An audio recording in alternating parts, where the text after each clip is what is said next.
He gets set to go racing. Ricardo Feller peels a little bit to the outside there. He may regret doing that. Gets back into the train though now. The lights on red. Blink to green we go racing. And Ricardo Feller is on his toes. Here comes the Porsche then straight between the other two cars. Mustang on the right. Audi on the left. It is going to be Arjun Maini who leads, and Maxime Martin then in the red and white Mercedes makes contact, and again a Boots and Porsche demolished, and there's absolute mayhem, and that takes out the leaders. 6, 7, 8, 9 cars, absolute mayhem, and all of that was triggered long before the corner. It was just, it went on early. That was the problem. Row 6, Juncker got a mega start to start with. It was only the 17 Get Speed car that did it officially. There must be 9, 10, 12, 15 cars wiped out, and it's still going on. We're under green still at the moment. Maxime Martin then is the race leader. Maro Engel is straight to safety car. Cars will slow down. Look at the 46 car of Rossi. He picked his way through incredibly well. I think it was the Stella Corvette getting involved with the Rutronic Lamborghini down at the second chicane, but they lived to fight on. But that was a huge amount of contact, and I do see what you're saying, David. This red-nosed Mercedes swept out to the inside, and then the track narrows, and he had to go somewhere. And was that the Constantine effect, side to side?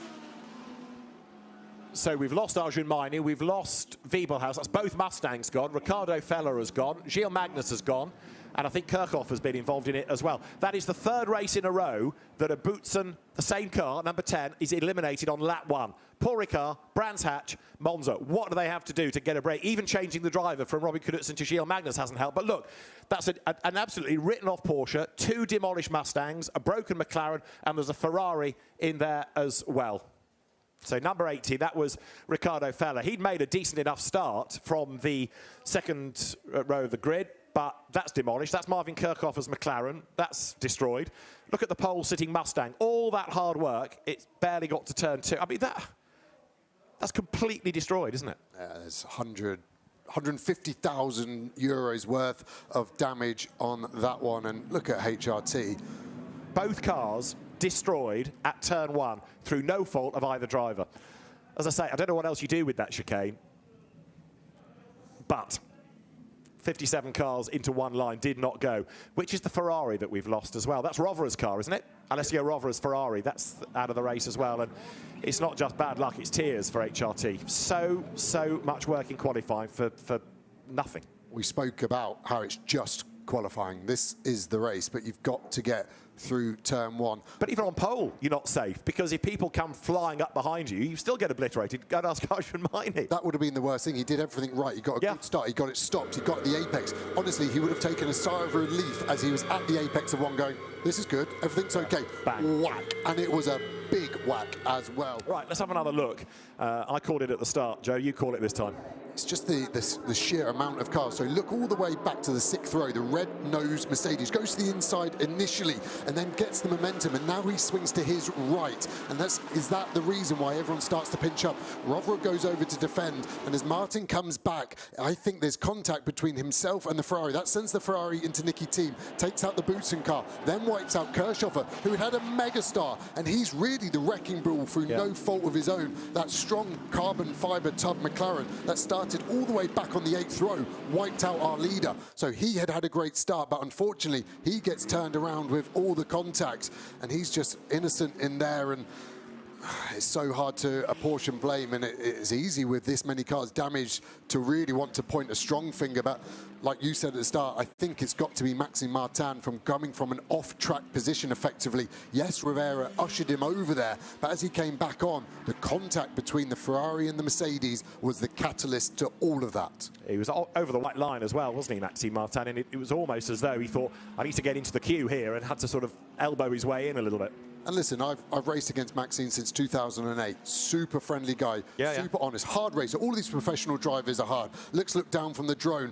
Each of these cars, 500, 600, 700,000 euros of damage being used like a destruction derby car at your local wrecking fest. Cars picking their way through. There's an Audi there. Was that Ferrari involved that gets away in the end? He's looking like he actually doesn't have that much damage. Cars on the gravel on the exit.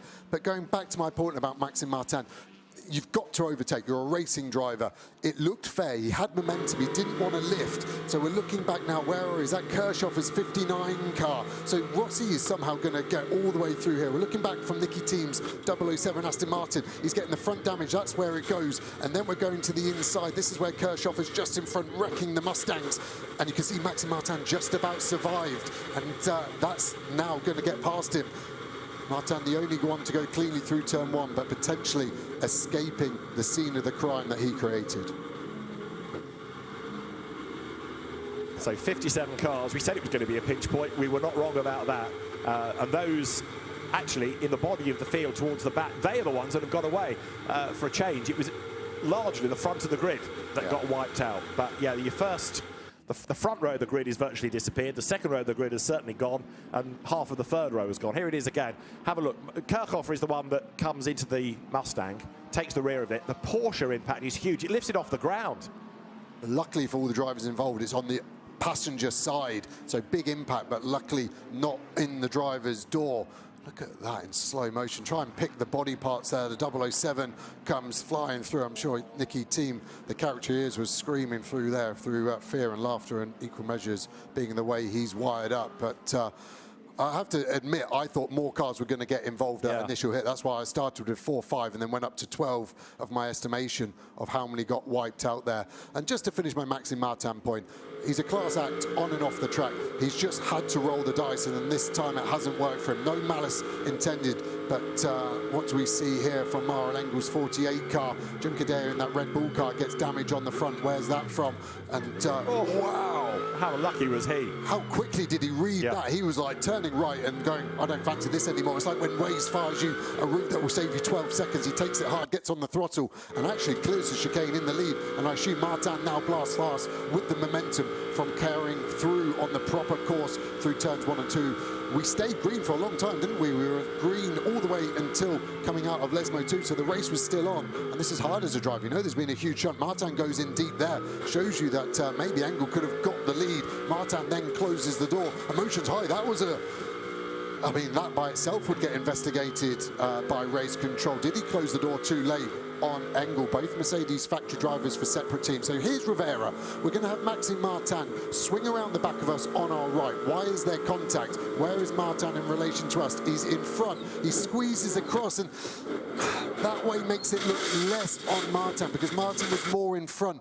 But Rivera had to check up because Martin had not cleared the front of his car. But Martin is overtaking the wrong side of the white line there. He runs out of road. He tries to get back into the queue. That's where the contact comes. The first casualty is Gilles Magnus. So you've got a destroyed Boutsen Porsche already. And then here comes Kirchhoffer, spiralling into the pack. And that just creates utter mayhem. Nicky Team, I think, Team hits the front of the spinning mining. That's where the damage has come on the Aston. And look, it takes a long time for any car to arrive through the chicane on the right line. Maxime Martin emerges in the lead. I can't think of another time where we've talked about Maxime triggering an incident. No, and I get what you're saying exactly, David. He was off track. I just wonder if he actually did keep wheels on the white line. As long as there's a wheel on the white line, that counts as the track. He didn't go all 4 wheels off, but I still think it was the swinging action of him coming in front of Rivera. The first shot, I thought it was more door-to-door, and that triggered it, but it was really the rear bumper of Martin cutting across the front of that Ferrari that triggered it all. Of course, race control will investigate. The important bit is that Martin is now our race leader, so there is importance, I think, that race control make the right decision relatively quickly.